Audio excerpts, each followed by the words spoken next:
এঁচোড়ের সিজনে এঁচোড় তো আমরা প্রত্যেকেই প্রায় দিনই খাচ্ছি, কিন্তু এঁচোড়টা আজ আমি একটু অন্যরকমভাবে রান্না করলাম, কোপ্তার আকারে। বাজার থেকে একটা মাঝারি সাইজের এঁচোড় নিয়ে চলে এসেছি। গোটা বড় হলে কেটে নিতাম আর্ধেকটা, যেহেতু মাঝারি সাইজের সেই জন্য গোটায় নিয়ে নিয়েছি। আর এই গোটা এঁচোড়টাই আজ আমি রান্না করে নেব।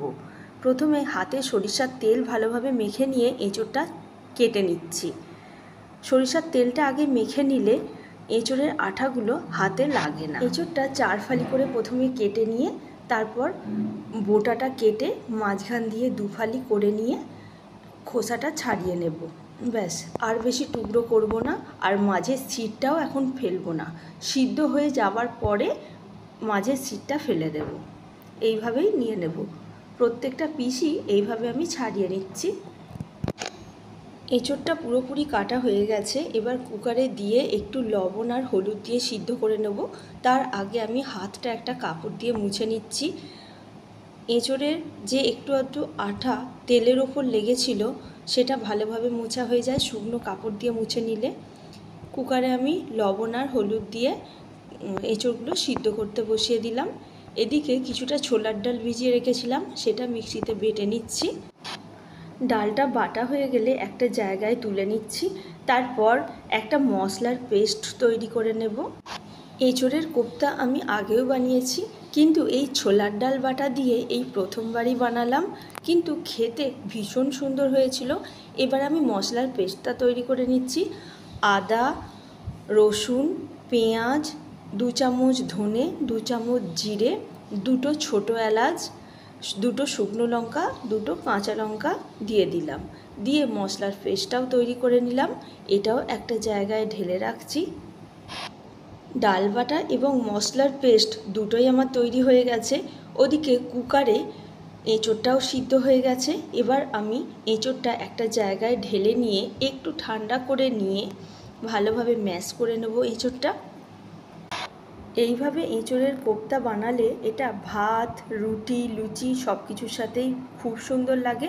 আমি গোটা এঁচোড়টা রান্না করেছি দুপুরবেলা, ভাতের সাথেও খাওয়া হয়েছে, আবার রাতে রুটির সাথেও খাওয়া হয়েছে। দুটো ক্ষেত্রেই খুব ভালো লেগেছে খেতে। এইভাবে এঁচোড়টা আমি এবার ম্যাশ করে নিচ্ছি আর মাঝের শিরগুলো বেছে বেছে ফেলে দিচ্ছি। পুরোটা ম্যাশ করে নিয়ে এর মধ্যে বেটে রাখা ছোলার ডালটা দিয়ে দিলাম, আর যে মশলার পেস্টটা বানিয়ে রেখেছিলাম তার অর্ধেকটা দিলাম, আর অর্ধেকটা গ্রেভি তৈরির সময় দেব। এবার দিয়ে দিচ্ছি কিছুটা পরিমাণে লবণ, কিছুটা হলুদ গুঁড়ো, কাশ্মীরি লঙ্কা গুঁড়ো, অল্প পরিমাণে একটু চিনি দিচ্ছি।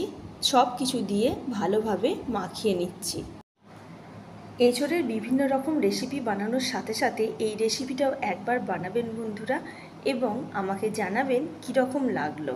এবার আমি ছোট ছোট বল করে কেটে নিচ্ছি এবং হাতের তালুতে রেখে চৌকো চৌকো শেপ দিচ্ছি। আপনারা যে কোনো ধরনের শেপ দিতে পারেন। আমি এটা চৌকো শেপ দিচ্ছি, আপনারা গোল, ডিম্বাকার যে কোনো ধরনের শেপ দিতে পারেন। আমার এই শেপটা পছন্দ, তাই আমি চৌকো চৌকো শেপ দিচ্ছি। এইভাবে প্রত্যেকটা গড়ে নেব চৌকো চৌকো শেপ করে। এখানে প্রত্যেকটা পিস আমার তৈরি করা হয়ে গেছে চৌকো করে। এবার কড়াইটা গ্যাসে বসিয়ে তার মধ্যে সরিষার তেল দিয়ে দিচ্ছি। তেলটা গরম হয়ে গেলে একটা একটা করে আমি ভেজে নেব।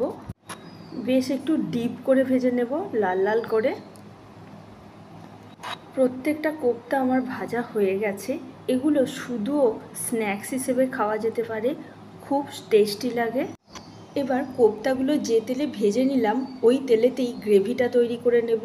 তার জন্য ওই তেলের মধ্যে 2টো তেজপাতা, গরম মশলা, 2টো শুকনো লঙ্কা এবং পেঁয়াজ কুচি দিয়ে ভালোভাবে ভেজে নেব।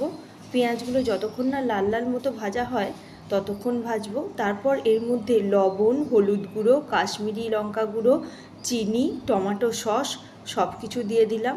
দিয়ে ভালো করে বেশ কিছুক্ষণ নেড়ে নেব।